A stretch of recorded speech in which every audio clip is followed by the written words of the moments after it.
ওকে, hello guys. জি sir, শোনা যাচ্ছে। তোমার কি করোনা হয়েছে নাকি? না স্যার, জ্বর আসছিল একটু।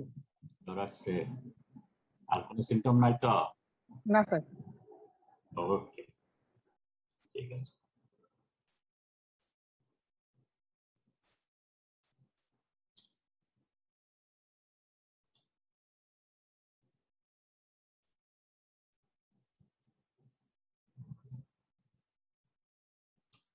ওকে, আজকে আমাদের লাস্ট ক্লাস। আমরা ফাস্টিং অফ লিকুইড স্টিল দেখব। আমরা বহুত রকম টেকনোলজি অ্যাপ্লাই করেছি to liquefy steel, to refine the steel, and to somewhat eliminate the inclusions if possible, as far as possible, to make it clean. And then we will cast it to produce different shape product, either billet, ingot, blooms, etc., etc. All these names come out due to the section and size of the finished product. Okay, so today's lecture's outcome will be understand and explain the teaming practice. Teaming means pouring practice. Okay, so ল্যাডেল থেকে finally casting যখন করা হয় তাহলে কিভাবে ঢালা হয় সেটাকে বলে teeming practice. Explain solidification and formation of structure. Oh by the way, কালকে একটা কোশ্চেন জিজ্ঞেস করেছিলাম। ও আরেকটা জিনিস বলা ভালো, সেটা হলো যে আমার কম্পিউটারের সাথে ওই হেডফোন লাগানো ছিল, যার ফলে আমি এটা ক্যালি করিনি, তোমাদের কথা আমি শুনতে পাইনি, বারবার কোশ্চেন জিজ্ঞেস করছিলাম। তোমরা 345 মানে কাস্টিং কোর্সটা কি তোমরা করেছো অলরেডি? না স্যার, করা হয়নি। না স্যার। ও তোমরা 3-1 এ এখন, তাই না? জি স্যার। ওকে, নেক্সট সেমিস্টারে করবে, ফাইন। আমরা যতটা পারি খুব সংক্ষেপে তাহলে সলিডিফিকেশন অফ স্ট্রাকচারস বলার চেষ্টা করব। Explain the method of ingot casting, advantages, limitations and formation of defects, and then the continuous casting process. কেন এটা আসলো, এটার অ্যাডভান্টেজটা কি, এবং limitations and formation of defects. So এই হলো আমাদের আজকের আউটকাম। সো মোল্টেন স্টিল আমরা যেটা আইদার বেসিক অক্সিজেন প্রসেস থেকে অথবা ইলেকট্রিক আর্ক প্রসেস থেকে আমরা ডেভেলপ করেছি, এটাকে ট্যাপিং করা হয় কিন্তু টিমিং ল্যাডেল, যে ল্যাডেল দিয়ে আমরা ঢালবো সেটাকে টিমিং ল্যাডেল বলে। Okay, then during this process additional deoxidation, decarbonization এবং অ্যালয় অ্যাডিশন যদি প্রয়োজন পড়ে এগুলো ক্যারিড আউট করা হয় ইন দ্য ল্যাডেল। ঠিক আছে, আর added the final finishing with respect to oxygen content and other elements in steel. The steel may be degassed either before or during castings. So finally তাহলে আমরা আগে যে সমস্ত প্র্যাকটিস গুলো করেছি ল্যাডেল রিফাইনিং এর সময়, সেই জিনিসগুলো টু সাম এক্সটেন্ট যদি প্রয়োজন পড়ে স্পেসিফিকেশনে ক্লোজ টলারেন্স মেনটেন করার জন্য আমরা এগুলো করতে পারি। ঠিক আছে, molten steel nowadays in most of the modern steel making plant continuous casting করা হয়। ছোট ছোট স্টিল মিল যেগুলো আছে সেগুলোর মধ্যে এখনো ইনগট কাস্টিং প্র্যাকটিস করা হয়। এছাড়াও বাংলাদেশে আর দুটো প্রসেস করা হয় যেগুলোকে বলে channel ingot and pencil ingot. ঠিক আছে, পেন্সিল ইনগটটা অনেকটা ইনগট কাস্টিং এর মতো, ইনগটের সাইজ বড়, পেন্সিল ইনগট সাইজ খুবই ছোট। আমরা যদি ছবির মাধ্যমে দেখি, so this is the picture continuous casting। এখানে continuous casting স্ট্র্যান্ড দেখানো হয়েছে। সো একটা ইয়ে থেকে ওটাকে বলে টুন্ডিশ, আমরা বলবো টুন্ডিশ কাকে বলে। তো একটা টুন্ডিশ থেকে 4টা আউটপুট বের হচ্ছে, সো 4টা বিলেট তৈরি হচ্ছে। ইট can B raised up to 8। Continuous casting গেল, দেন ইনগট কাস্টিং। সো ইনগট গুলো দেখতে এরকম শেপের হয়ে থাকে। সাধারণত এটার ক্রস সেকশন ভ্যারি হতে পারে। পেন্সিল ইনগট যেটা, এটা ক্রস সেকশন একদমই ছোট, প্রবাবলি অ্যারাউন্ড 100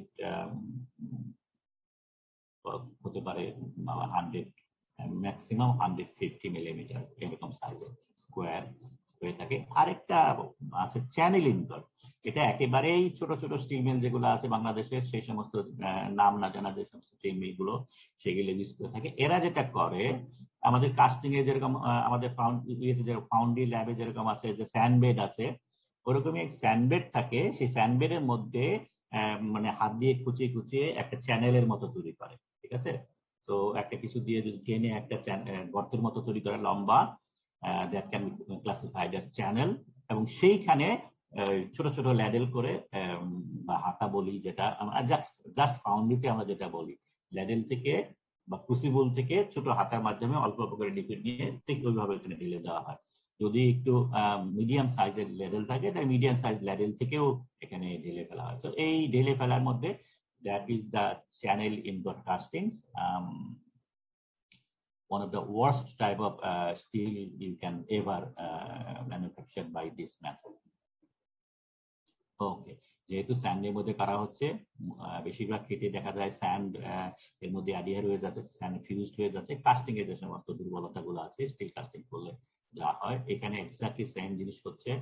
বিভিন্ন ধরনের defects you can see clearly on top of কাস্টিংস।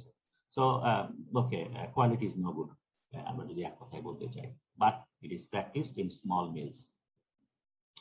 টিমিং practice যেটা, সাধারণত তিন ধরনের টিমিং প্র্যাকটিস হতে পারে। একটা হলো ডাইরেক্ট পোরিং, তার মানে মোল্ড থেকে, ল্যাডেল থেকে সরাসরি মোল্ডে ঢালা হচ্ছে, সেটা হতে পারে। টুন্ডি স্টিমিং যেটা বলা হচ্ছে, সাধারণত কন্টিনিউয়াস কাস্টিং এর this is the classic example.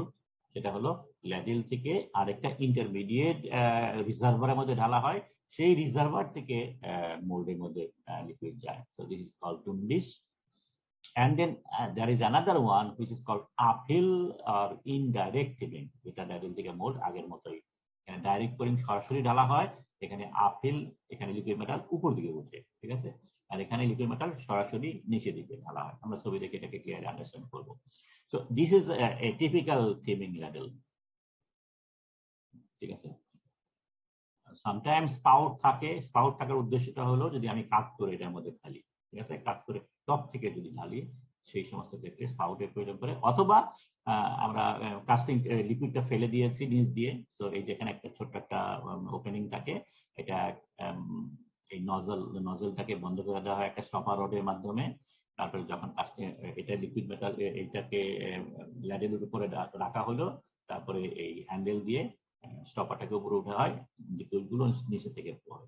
So it is better than আমরা উপর থেকে যদি ঢালি, কারণ উপর থেকে ঢাললে পরে স্ল্যাগ ক্ল্যাগ যদি কিছু থাকে সেগুলো সহ মোল্ডের মধ্যে চলে যাবে, এখানে নিচের থেকে ক্লিন লিকুইডটা নিচে পড়ছে, উপরে ময়লাগুলো থেকেই যাচ্ছে।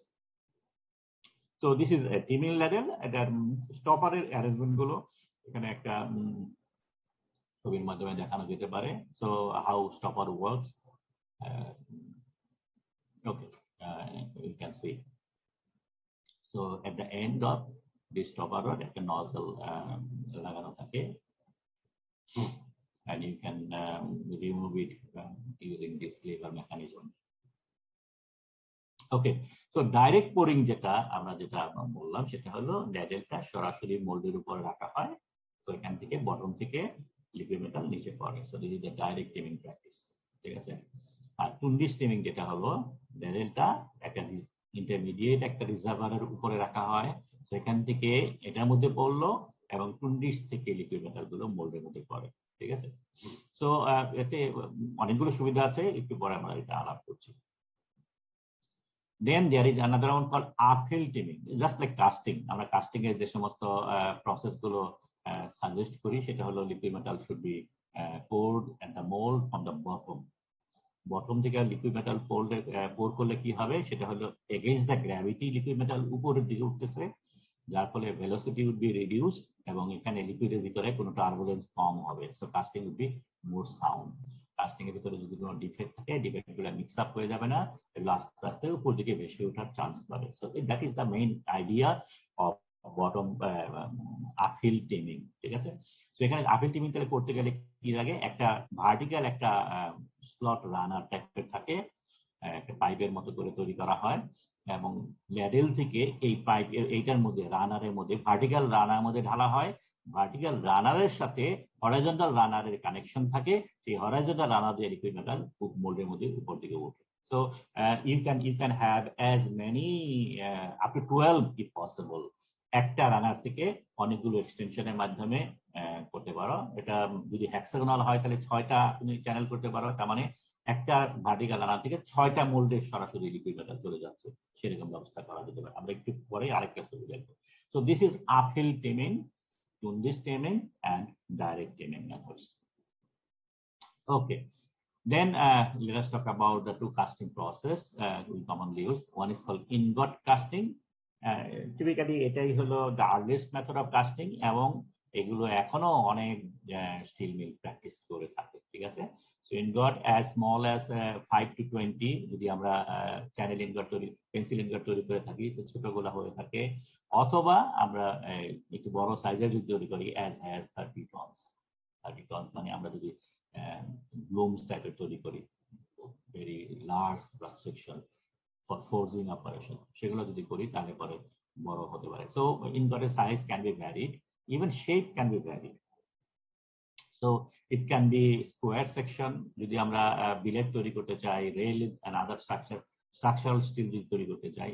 রেক্টেঙ্গুলার হয়ে থাকে যেগুলোকে স্ল্যাব বলে, মানে ফ্ল্যাট প্রোডাক্ট যদি তৈরি করি তাহলে সাধারণত একটু রেক্টেঙ্গুলার হয়ে থাকে, একদিকে লম্বা থাকে, not square.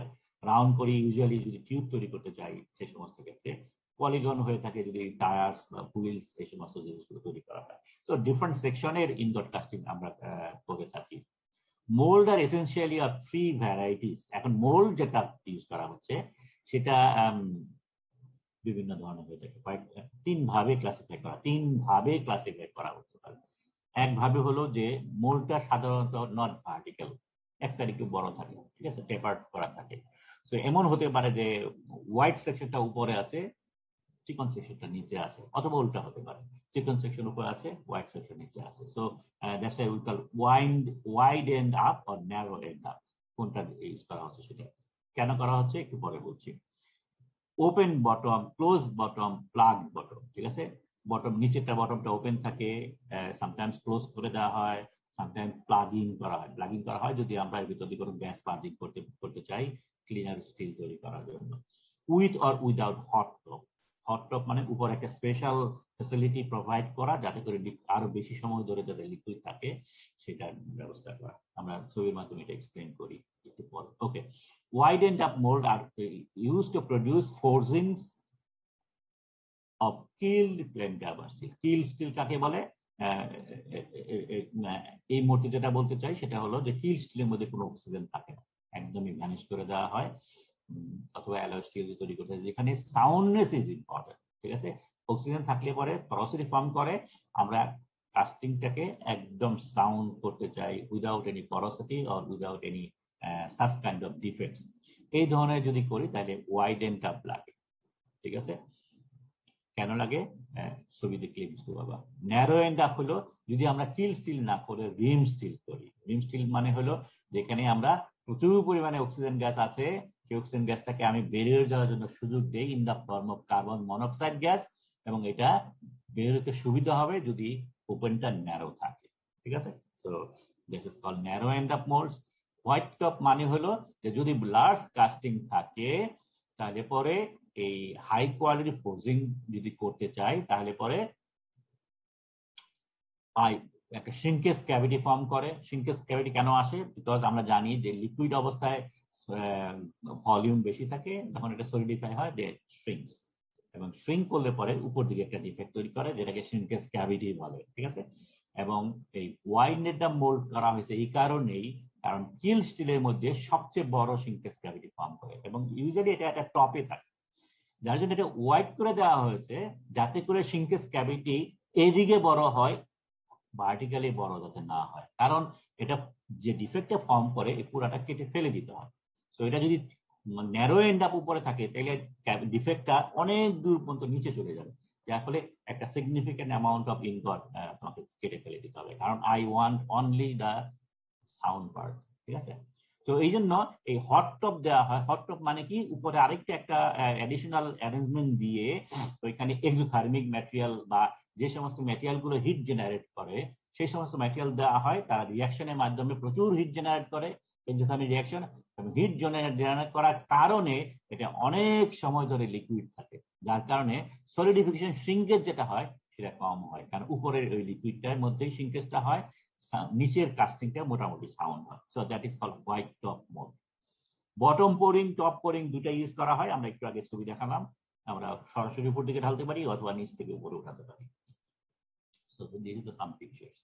Narrow end up mould এই ধরনের, নিচে ওপেন থাকে সো একটা নিচে একটা প্লেট দিয়ে তারপরে কাস্টিংটা লিকুইড ঢালা হয়, ঠিক আছে। সো যখন এই প্লেটটা তাহলে পরে যেহেতু লিকুইড সরাসরি প্লেটের উপরে পড়তেছে, সো ম্যাক্সিমাম অ্যাবিউজ এই প্লেটের মধ্যে সাধারণত হয়ে থাকে, ঠিক আছে। তো এটা ওপেন টপ হতে পারে, অথবা এখানে ক্যাপ করে দেওয়া যেতে পারে। তার মানে এখানে এখানে ওপেনটা কাস্টিং করা ঢালার পরে উপরে বন্ধ করে দেওয়া হয় যাতে করে গ্যাস বেরোতে না পারে, ঠিক আছে। ওকে, সেটা ক্লোজ বটম নিচের দিকে, এটা বটমটা ক্লোজ একদম, ঠিক আছে। আর এটা হলো ওপেন। এখানে কাস্টিংটা পুরাটাই জাস্ট এই মোল্ডটা পুরাটা ক্লোজ মোল্ড। এটা হলো ওপেন মোল্ড। এখানে যে প্লাগ দেওয়া হয়েছে যাতে করে এখান দিয়ে আমরা ফলস বটম দিয়ে এখান দিয়ে আমরা গ্যাস পাস করতে পারি, সেই ব্যবস্থা করা হয়েছে, ঠিক আছে। So narrow end up, wide end up, exothermic যেটা আছে that is the exothermic. So এটা মোল্ডটা আমার এইটুকু একটা আলাদা একটা সেটআপ এখানে ইনস্টল করা হয়েছে, যাতে এখানে এক্সোথার্মিক পাওয়ার দিয়ে এই জায়গায় রিঅ্যাকশন ক্যারিড আউট করা হবে। এইটা যদি না থাকতো তাহলে কি হতো, এইটুকু মোল্ড, এইখানে বিরাট বড় একটা ক্যাভিটি ফর্ম করতো। এটা ভি শেপের একটা ক্যাভিটি, ছবি আমরা একটু পরে দেখতে পাবো। তো এই ভি শেপের একটা ক্যাভিটি যদি মনে করে এতটুকু পর্যন্ত চলে যায়, তাহলে এই উপরে পুরাটুকু কেটে ফেলে দিতে হয়। এখন এই উপরে এক্সট্রা একটা পার্ট দেওয়ার ফলে, এবং এখানে যেহেতু বেশি সময় ধরে লিকুইড থাকছে, তো ওই সিঙ্কেজ ক্যাভিটিটা এই জায়গাটায় ফর্ম করে, ঠিক আছে। যার ফলে তুমি পুরা মোল্ডের কাস্টিংটাই তুমি ইউজ করতে পারো, ইট বিকাম সাউন্ড। তো এটা হলো হট টপ প্রভিশন যদি থাকে। আর নিচেটা আমরা এটা তো বলেছিলাম যে যদি আমরা উপর দিকে যদি কোলিং করতে চাই, সো এটা হলো কিছু মোল্ড দেখানো হয়েছে, ইউজুয়ালি কাস্ট আয়রনে হয়ে থাকে। আর এইখানে দিস ইজ দ্য সেটার, এটা থাকে হলো এই নিচে। তার মানে উপরে এই জায়গাটার মধ্যে ভার্টিক্যালি রানারটা লাগানো থাকে, ভার্টিক্যাল রানার থেকে লিকুইড এর মধ্যে পড়ে। সো এখানে কয়েকটা ওপেনিং দেওয়া আছে, এটা হেক্সাগোনাল যেহেতু, সুতরাং 1 2 3 4 5 6, 6টা আমি মোল্ড এর মধ্যে লাগাতে বলবো। সেখান থেকে হরাইজন্টাল চ্যানেল গুলো এক্সটেন্ড করে এই প্রতিটা চ্যানেলের মধ্যে মোল্ড বসানো আছে। এখানে এই যে অ্যারেঞ্জমেন্টটা দেখতে পাচ্ছ। তো উপরে এখান থেকে আমরা ঢালবো, ঢালার পরে এই যেখানে 6টা মোল্ড আছে, 6টা মোল্ডের মধ্যে কাস্টিংটা হচ্ছে, ঠিক আছে। সাধারণত উপরে কিছু এক্সোথার্মিক টপ থাকুক বা না থাকুক, উপরে কিছু এক্সোথার্মিক ম্যাটেরিয়ালটা ঢেলে দেওয়া হয় যাতে করে এখানে মানে ওটা বার্ন করতে থাকে এবং এটা হিটেড থাকে। ওকে, সো এইগুলো মোল্ডের ডিজাইন। এইখানে দেখানো হচ্ছে বিরাট বড় গ্লুম বলে দেখানো হচ্ছে, রেক্ট্যাঙ্গুলার শেপের, হিউজ শেপের, 300 টন কাছাকাছি একটা শেপ, এবং এটা ডাইরেক্ট টিমিং করা হচ্ছে। তার মানে ল্যাডেল গুলোর থেকে সরাসরি নিচে প্রতিটা মোল্ডের মধ্যে ঢালা হচ্ছে, উপরে ক্রেনের মাধ্যমে এটাকে সরানো যাচ্ছে। তো একটা ঢেলে ভরে গেলে পরে ক্রেন দিয়ে সরিয়ে পরের টাইপ যাচ্ছে, পরেরটার মধ্যে ঢালা হচ্ছে, এভাবে প্রসেসটা কন্টিনিউ করতে থাকে।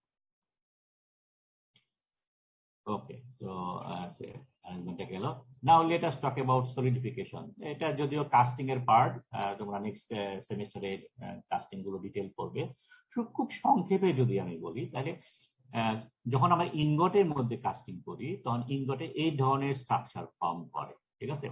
যেহেতু এটা মেটাল মোল্ডের মধ্যে আছে, সুতরাং যখন তুমি লিকুইডটা ঢাললা, সাথে সাথে এই যেহেতু মেটাল মোল্ড, সুতরাং চিলিং ইফেক্ট হয়। চিলিং ইফেক্ট মানে কি, খুব র্যাপিডলি টেম্পারেচার ফল করে। যেহেতু মেটাল মোল্ড আছে, মেটাল খুব তাড়াতাড়ি হিট এক্সট্রাক্ট করতে পারে, সো র্যাপিডলি হিট এক্সট্রাক্ট করে, এবং যার ফলে এখানে ভেরি স্মল সাইজের মোটামুটি সেম শেপের, মানে এগুলোকে ইকুএক্স বলে, তার মানে মোটামুটি সেম সাইজের ক্রিস্টাল ফর্ম করে। এবং যেগুলো খুব ছোট বলে এগুলোকে ফাইন ইকুএক্স গ্রেন বলে, অত মাঝে মাঝে ইকুএক্স চিল জোন, যেহেতু চিলিং করে হচ্ছে গ্রেন গুলো ইকুএক্স, যার জন্য এটাকে ইকুএক্স চিল জোন বলে। এই ছোট ছোট যেগুলো এই জিনিসটা দেখানো হচ্ছে। তারপরে যখন চিল জোন ফর্ম করলো, তার মানে অলরেডি সলিড একটা ফর্ম করেছে, এখন আর মোল্ডের সাথে কানেকশন সরাসরি লিকুইডের নাই, সো কুলিং রেট ড্রপ করে। কুলিং রেট ড্রপ করলে পরে এই যে চিল জোন যেটা ফর্ম করেছে, এই ক্রিস্টাল গুলোর মধ্যে কিছু ক্রিস্টাল এখন বড় হওয়ার সুযোগ পায়। বড় কোন দিকে বড় হবে, সাধারণত হিট এক্সট্রাকশন যেদিকে হয় তার ডাইরেক্টলি উল্টা দিকে হয়। তো যেহেতু এটা ভার্টিক্যাল মোল্ড, তো হিট এদিকে চলে যাবে, তো গ্রেন সাইজ বড় হয় ওইদিকে, তো এদিকে গ্রেন সাইজ বড় হতে থাকে কিছু কিছু গুলা। তো এইগুলাকে বলে কলামনার ক্রিস্টাল। এখানেও হিট নিচের দিকে যাচ্ছে, দেন উপর দিকে উঠতেছে, এখানে হিট ওদিকে যাচ্ছে, উল্টা দিকে হচ্ছে। তো এই যে ভার্টিক্যাল বা হরাইজন্টাল যে গ্রেন গুলো বড় হচ্ছে সেগুলো দেখতে কলামের মতো, যার জন্য এটাকে বলে কলামনার গ্রেন। ঠিক আছে, ওকে, এয়ার গ্যাপের কথা একটু পরে বলি। তো এই কলামনার গ্রেন ফর্ম করলো, তারপরে এই কলামনারটা বড় হতে থাকে, বড় হতে থাকে, আলটিমেটলি সেন্টারে যে লাস্ট লিকুইডটা থাকে, এই লাস্ট লিকুইডটা একটু অন্যরকম থাকে। এখানে আবার ইকুয়াস ক্রিস্টাল ফর্ম করে, ডিটেল না বললাম। এই ক্রিস্টাল গুলোকে ইকুয়াস ক্রিস্টাল বলে বা ইকুয়াস জোন বলে এই জায়গাটাকে। এটা এগুলাও ইকুয়াস, তফাৎটা হলো এটা চিলিং এর কারণে হয়েছে, গ্রেন সাইজ ভেরি ফাইন। এগুলো চিলিং এর কারণে হয় নাই, এগুলো অন্য মেকানিজমে হয়েছে, কিন্তু দেখতে মোটামুটি সেম সাইজ, যার জন্য বলে ইকুয়াস। এই ভিতরের স্ট্রাকচার যেটা আছে, এইটা যদি পুরাটা হয়ে যায়, then the casting will be the perfect. ঠিক আছে, property, mechanical property will be the best. ঠিক আছে, এই কলামনার জোন যদি ফর্ম করে, যত বেশি কলামনার ক্রিস্টাল ফর্ম করবে, এই যে লাইন যেগুলো আছে, এক দুইটা কলামনারের মাঝখানে যে লাইন, এই লাইনগুলো তখন ক্র্যাক হিসেবে কাজ করে। অথবা এইখানে কোনায় যে এখানকার কলামনার জোন, এখানকার কলামনার যে জায়গায় মিট করে, সেই জায়গাগুলো সাধারণত ক্র্যাক হিসেবে কাজ করে। So we don't want as much columnar zone as possible. আমরা প্রেফারেবলি ইকুয়েক্ট জোনটাই চাই, পুরাটা হলে সবচেয়ে ভালো হয়, কিন্তু সব পুরাটা করা যায় না, কিন্তু চেষ্টা করা হয় যাতে করে যত বেশি ক্র্যাক জোন হয়। ঠিক আছে, এয়ার গ্যাপের কথা কেন বলা হচ্ছে, সেটা হলো যে যখন আমি লিকুইড মেটাল ঢালবো, এই বাইরে যে মেটাল মোল্ড যেটা আছে, মেটাল মোল্ডটা হিটেড আপ হয়। মেটাল মোল্ড হিটেড আপ হলে পরে সাধারণত এটা এক্সপান্ড করে, তার মানে মেটাল মোল্ডটা ডান দিয়ে চলে যাচ্ছে। আর যখন সলিড হচ্ছে, ভিতরে সলিড যেটা হচ্ছে, সলিড টেম্পারেচার ফল করতেছে, তো সলিড কন্ট্রাক্ট করা শুরু হয়। এটা তার মানে মোল্ড এক্সপান্ড করছে, সলিড কন্ট্রাক্ট করছে, সো মাঝখানে তখন একটা গ্যাপ তৈরি হয়, যেটাকে বলে এয়ার গ্যাপ। ঠিক আছে, এবং this air gap is essential. যদি এয়ার গ্যাপ ফর্ম না করে, তাহলে পরে এই সলিড কাস্টিং মোল্ডের সাথে লেগে থাকবে, যার ফলে এটা বের করা ডিফিকাল্ট হবে। Stripping will be very difficult, extremely difficult. So air gap is sometimes needed.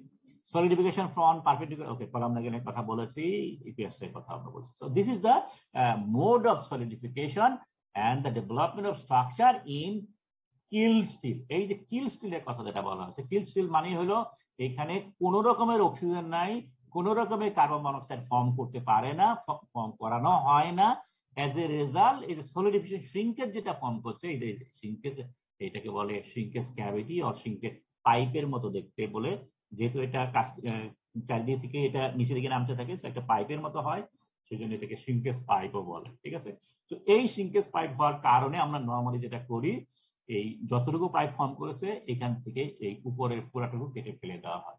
তো এই পাইপটা যত বেশি ভিতরে ঢুকবে, কাস্টিং ইল্ড তত কমতে থাকবে। ঠিক আছে, কিন্তু কিল স্টিল আমার দরকার, কারণ এই যে বাকি যে কাস্টিং যেটা আছে, যেহেতু কোনো গ্যাস নাই, it is sound casting, density the highest, এবং এইখান থেকে সাধারণত সেজন্য ফোর্সিং প্রোডাক্ট যেগুলো হয়, সেই ফোর্স প্রোডাক্ট গুলো এখান থেকে তৈরি করা হয়।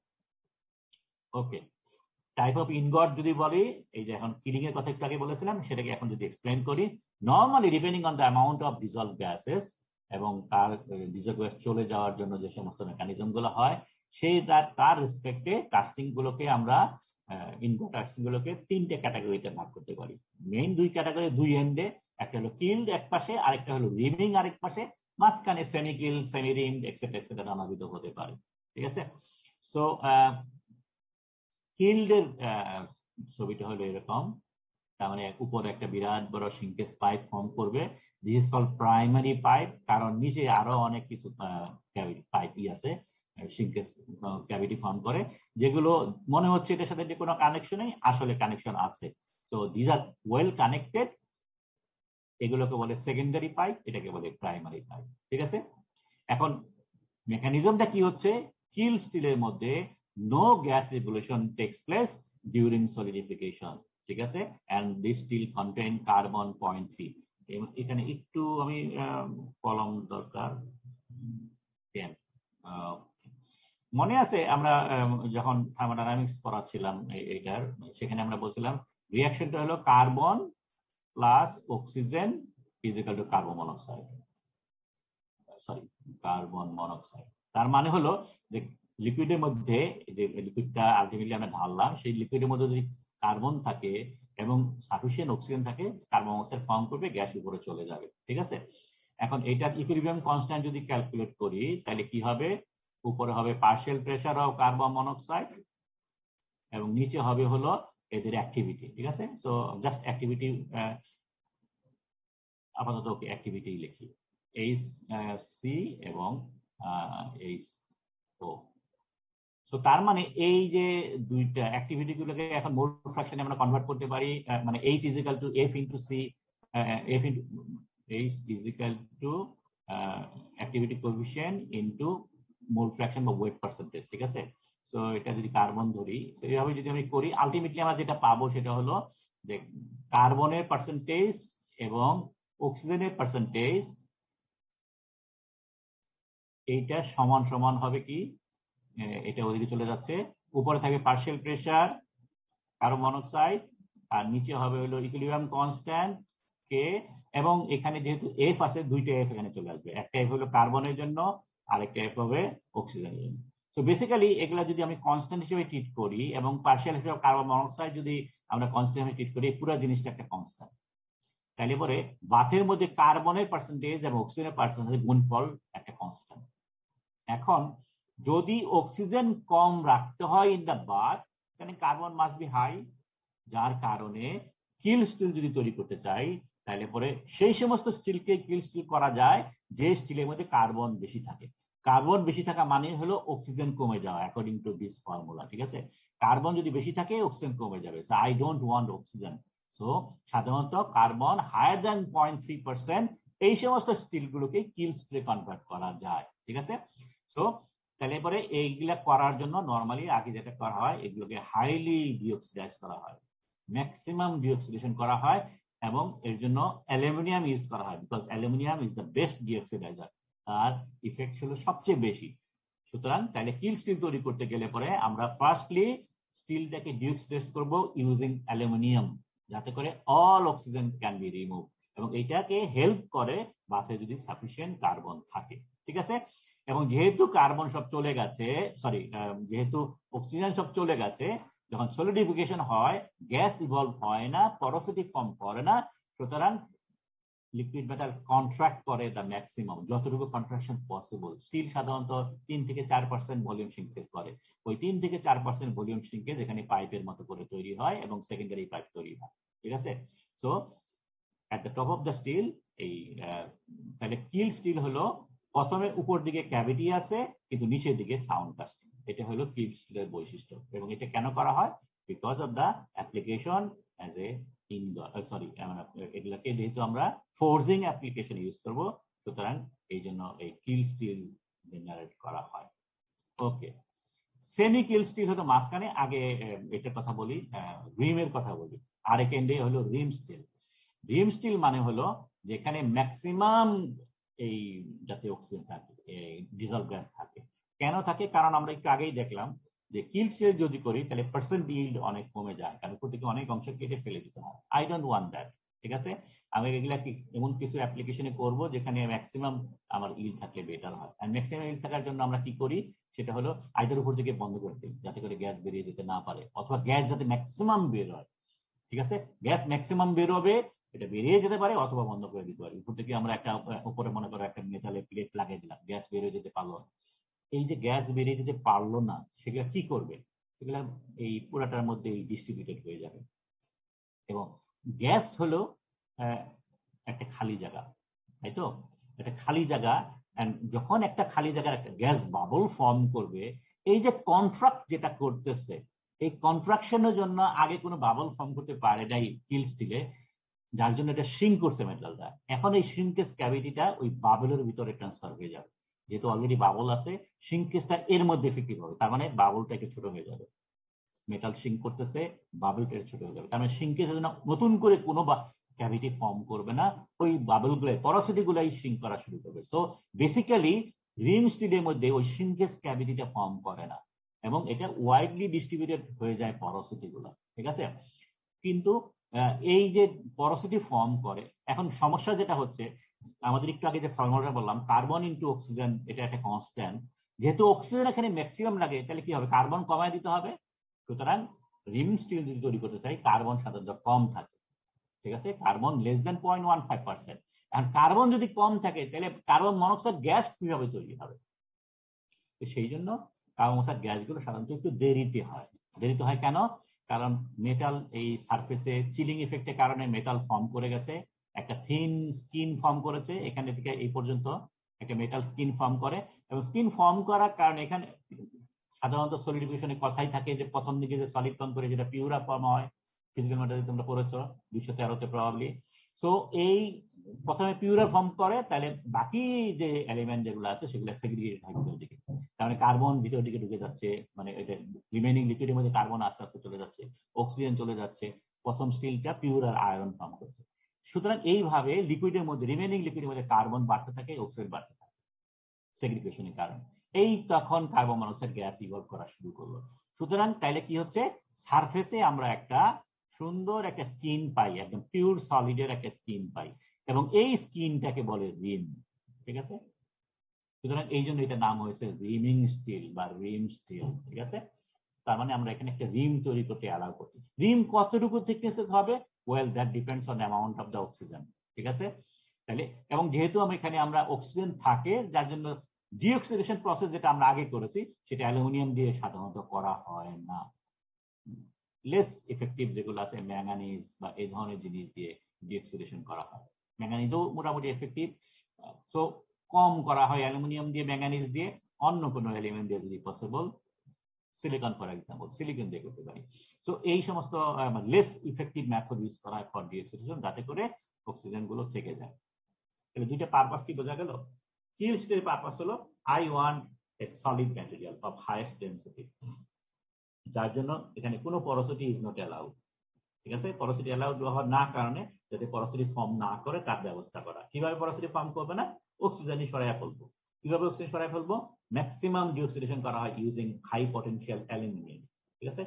যেহেতু এখানে কোনো পরোসিটি ফর্ম করতেছে না, যার কারণে শ্রিঙ্কেজ যেটা হবে সেটা তখন একটা পাইপ হিসেবে টপে থাকে, সো পার্সেন্ট ইল্ড কমে যায়, কারণ এটা কেটে ফেলে দিতে হচ্ছে। Rimming steel on the other hand, আমরা এখানে চাই maximum utilization of the solid, ঠিক আছে। এবং যার কারণে আমরা রিমিং কে, গ্যাস ইভলিউশনকে আমরা অ্যালাউ করি। গ্যাস ইভলিউশন অ্যালাউ করার কারণে ডিঅক্সিডেশন প্রসেসটা এখানে আইদার করাই হয় না অথবা কম করা হয়, ঠিক আছে। এবং তাইলে পরে ডিঅক্সিডেশন প্রসেস যেহেতু হয় না, সুতরাং এর ভিতরে প্রচুর গ্যাস অক্সিজেন আছে, এবং একটা পর্যায়ে যে নিয়ে একটা সলিড স্কিন ফর্ম করার পরে এরা কার্বন মনোক্সাইড গ্যাস তৈরি করা শুরু করে, এবং গ্যাসগুলোকে আমরা ওকে ন্যাচারাল টেন্ডেন্সিতে, এটা আমরা যদি লিভিং কম চাই এটা বেরিয়ে চলে যায়, অথবা যদি আমি এটাকে পুরাটা যদি সাপ্রেস করতে পারি, উপর একটা মেটালের টুকরা প্লেট দিয়ে এটা ঢেকে ফেলা হয়, যাতে ওয়েল ডিস্ট্রিবিউটেড থাকে এই অক্সাইড ইয়েগুলো, সরি পরোসিটি গুলো, এবং সেগুলো আলটিমেটলি ওই সলিউশন শ্রিঙ্কেজ যেটা আছে সেটাকে অ্যাবজর্ব করে, সো আলটিমেটলি কোনো শ্রিঙ্কেজ ক্যাভিটি ফর্ম করে না। কলামনার ক্রিস্টাল যেটা ফর্ম হওয়ার কথা ছিল সেটাকে এখানে বাধা দেয়, বিকজ গ্যাস বেরিয়ে যাচ্ছে। সো গ্যাস যখন চলে যায় তখন কলামনার গ্রেন গুলোকে আর সামনের দিকে এগোতে দেয় না, তো ভিতরের স্ট্রাকচারটা মোটামুটি ইকুয়েস্ট হয়। স্টিয়ারিং হয়, যেহেতু গ্যাস বেরিয়ে চলে, গ্যাস হচ্ছে, তো ভালো স্টিয়ারিং হয়, যার কারণে মোটামুটি একটা হোমোজেনাস একটা স্ট্রাকচার তৈরি করে। ওকে, সেটা গেল। প্রপার থিকনেস অফ দ্য রিম, এখানে কতটুকু হবে সেটা ডিপেন্ড করে আমি কতটুকু ডিঅক্সিডেশন করলাম তার উপরে, কারণ এই অক্সিজেন পরোসিটিটা কখন শুরু হবে, কারণ গ্যাস বাবল ফর্মেশন কখন শুরু হবে তার উপর ডিপেন্ড করছে যে থিকনেসটা কত বড় হবে। যত দেরিতে হবে থিকনেসটা তত থাকবে। ওকে, এবং রিমিং হওয়ার কারণ, যেহেতু মেটালটা একদম অ্যাবসলিউটলি পিওর মেটাল, এখানে কোনো পরোসিটি নাই, যার জন্য সারফেসটা খুব বেস্ট কোয়ালিটি সারফেস তৈরি হয়। এবং এই দুইটার মাঝখানে হইলো আমরা যেটা বলছি সেমি কিল, ঠিক আছে। Small amount of gas evolution করা হয়, কার্বনটা মাঝামাঝি লেভেলে থাকে, পাইপটাও কিছু ফর্ম করে অথবা কম্পেনসেট হয়ে যায়, সেটা হতে পারে, এক্সেট্রা। ওকে, তো এই ধরনের যদি রিমিং স্টিল করি, তাহলে সাধারণত স্ট্রাকচারাল স্টিল যেগুলো তৈরি করা হয়, মনে করে আমরা রড বানাতে চাই, সেই সমস্ত যদি তৈরি করতে গেলে এই ধরনের জিনিস ইউজ করা হয়। এতে সুবিধা কি, এটা আর কিছু বলা হচ্ছে, এতে এই যে ভিতরে যে পরোসিটি ফর্ম করলো সেটার ব্যাপারে কি হবে। সাধারণত যখন এগুলো যখন আমরা পরে রোলিং করি, রোলিং অপারেশনের সময় এগুলো ওয়েল্ডেড হয়ে যায়, এগুলো একটা একটা লেগে যায়, পরোসিটি গুলো তখন আর থাকে না, ঠিক আছে। তো এটা একটা অ্যাডভান্টেজ। যেহেতু এটা কার্বন মনোক্সাইড গ্যাস, ঠিক আছে, এখানে কোনো অক্সাইড লেয়ার থাকে না। অক্সাইড না থাকলে পরে সাধারণত ওয়েল্ডেড হয়ে যায়। যখন অক্সাইড হবে তখনই সাধারণত এটা ওয়েল্ডেড হয় না। ওকে, এখানে মাঝখানে বিভিন্ন মানে একদম কিল থেকে শুরু করে রিমের মধ্যে কত ধরনের স্ট্রাকচার হতে পারে সেগুলো বলা হয়েছে। এখানে ক্যাপিং করে দেখানো হয়েছে, ক্যাপ করা হয়েছে। সেখানে এটার রিম তৈরি হয়েছে। সো একটা মোটামুটি ওভারঅল কমপ্লিট পিকচার এখানে দেখানো হয়েছে। ওকে, ইনগট ডিফেক্টের মধ্যে আছে পাইপ হলো মেইন ডিফেক্ট, ব্লো হোল হতে পারে। ব্লো হোল মানে পরোসিটি যেটা কথা বলা হচ্ছে, এটা সাইজের উপর ডিপেন্ড করে ব্লো হোল, পিন হোল, পরোসিটি এই ধরনের নাম, মাইক্রো পরোসিটি। সো মাইক্রো পরোসিটি সব ছোট, পিন হোল তার চেয়ে একটু বড়, ব্লো হোল তার চেয়ে বড়, এক্সেট্রা। সেগ্রিগেশন, কলামনার স্ট্রাকচারের কথা বললাম, এটা ডিফেক্ট কেন? বিকজ এটা তখন ক্র্যাক হিসেবে দুটো কলামের মাঝখানে যে লেয়ারটা সেটা ক্র্যাক হিসেবে কাজ করে। সো দ্যাটস হোয়াই এটাকে আমরা ডিফেক্ট হিসেবে ট্রিট করি। সেগ্রিগেশন, কম্পোজিশনাল ডিফারেন্সেস, কোরিং শব্দের সাথে তোমাদের পরিচয় আছে। নন মেটালিক ইনক্লুশন কত ক্লাসে আমরা বলেছি, ইনভার্ট ক্র্যাক যেটা ফর্ম করে। ওকে, এখানে জাস্ট আরেকটু আমরা জাস্ট এখানে ডিটেল আলাপ করবো না। So pipe does not get welded, পুরো জায়গাটা তুমি এত বড় জায়গায় এটা ওয়েল্ডেড করে তুমি পারবে না রোলিং করলে পরে। সো এই যদি এইটা সহজ তুমি যদি রোল করো, এই পাইপটা একদম পুরা ভিতর পর্যন্ত ঢুকে যাবে এবং এটা একটা ক্র্যাক হিসেবে থেকে যাবে, ঠিক আছে। তো যার জন্য এটাকে এখান থেকে কেটে ফেলে দিতে হচ্ছে, উপর পাটটা শুধু নিচের পাটে রাখা। যদি হট টপ ইউজ করো তাহলে এই পাইপটা উপর দিকে থাকে, তো তুমি পুরা ইনভার্টটাই তুমি ইউজ করতে পারবা, ঠিক আছে। তো এই ধরনের বিভিন্ন ধরনের কথা বলা হচ্ছে। ইনসুলেটিং পাউডার এক ধরনের কম্পাউন্ড আমরা এখানে ইউজ করছি, সেটা দেখা হচ্ছে। ব্লো হোলের কথা বলা হয়েছে, বিভিন্ন ধরনের পরোসিটি ফর্ম করে। কেন ফর্ম করে? যদি আমরা কার্বন এবং অক্সিজেন বেশি থাকে, ডিঅক্সিডেশন প্র্যাকটিস যদি আমরা ঠিকমতো না করি তাহলে পরে ব্লো হোল হতে পারে। আমরা যদি কমাতে চাই, ডিঅক্সিডেশন প্র্যাকটিসটাকে আমরা বেশি করতে হবে যাতে অক্সিজেন কম থাকে। ওকে, কলামনার স্ট্রাকচারের কথা বলছি আমরা, দিস দ্য লিনিয়ার ডিফেক্ট, ঠিক আছে। সো যত বড় ইনগট হবে ইন থিকনেস, কলামনার ক্রিস্টাল তত বড় হওয়ার সম্ভাবনা আছে। সো আমরা এটাকে অ্যাভয়েড করতে পারি যদি ভালো করে আমরা ভিতরে এজিটেশন করতে পারি, টেম্পারেচার যদি ঠিক মতো রাখতে পারি, solution rate, columnar crystal grow করতে সময় লাগে। সো আমরা যদি সলিউশন রেট ফাস্টার করি, কলামনার ক্রিস্টাল ছোট হয়ে যাবে। তো এই ধরনের নানাবিধ মেকানিজমের মাধ্যমে আমরা সেগ্রিগেশনের কথা একটু ডিটেল বলি। সেগ্রিগেশন হলো নন ইউনিফর্মিটি, এই কোরিং। এটা একটা ফেজ ডায়াগ্রাম, এটা একটা তোমাদের মনে আছে এই ধরনের ফেজ ডায়াগ্রাম কথা, কমপ্লিটলি মিসেবল ফেজ ডায়াগ্রাম এই ধরনের ছিল। তো এই পার্টে যদি থাকে তাহলে তার কে ইজ লেস দেন 1। কে কাকে বলে? কে হলো সলিউট লিকুইডের মধ্যে কতটুকু, সলিডের মধ্যে কতটুকু আছে, লিকুইডের মধ্যে কতটুকু আছে, এই দুটো রেশিওটাকে বলে কে। পার্টিশন কোএফিশিয়েন্ট বলে, সামটাইমস সেগ্রিগেশন কোএফিশিয়েন্ট বলে, ঠিক আছে। So depending on the K value, যদি আমরা এই পাঁচটা ধরি তার মানে তখন ডায়াগ্রামটা এরকম হয়ে যাবে, এই ধরনের হয়ে যাবে ডায়াগ্রাম। তো এটার জন্য K should be less higher than 1। Okay, doesn't matter, same জিনিস হচ্ছে। তো সেগ্রিগেশন ডিপেন্ড করে যত কে বড় হবে, অর্থাৎ এই দুইটা লাইন যত ওয়াইড হবে, যত চিকন লাইন হবে, তার মানে যদি লাইনগুলো আমরা যদি ডায়াগ্রামটা আঁকি, মনে করো ডায়াগ্রাম দেখতে এরকম এরকম, মানে খুবই চিকন একটা ডায়াগ্রাম, তাহলে তার কে ভ্যালু ছোট, যার ফলে সেগ্রিগেশন কম হবে। যদি এটা অনেক ওয়াইড হয়, এরকম মোটা হয়, তার মানে এই এখানে যেটা মাসি জোন বলে, তার মানে সলিড প্লাস লিকুইড একসাথে যে জায়গাটা আছে, এই জোনটা যত বড় হবে সেগ্রিগেশন তত বেশি হবে, ঠিক আছে। তো এটা হলো নাম্বার 1 কন্ডিশন, সেগ্রিগেশন কম বেশি হওয়া। সলিডিফিকেশন রেট, যত কুলিং রেট ফাস্ট হবে সেগ্রিগেশন কম হবে, কারণ সেগ্রিগেশন হতে গেলে সময় লাগে। যেহেতু সময় লাগে, তো যদি আমি ফাস্ট কুলিং করি, সলিউশন রেট ফাস্টার করি, সেগ্রিগেশন কম হবে।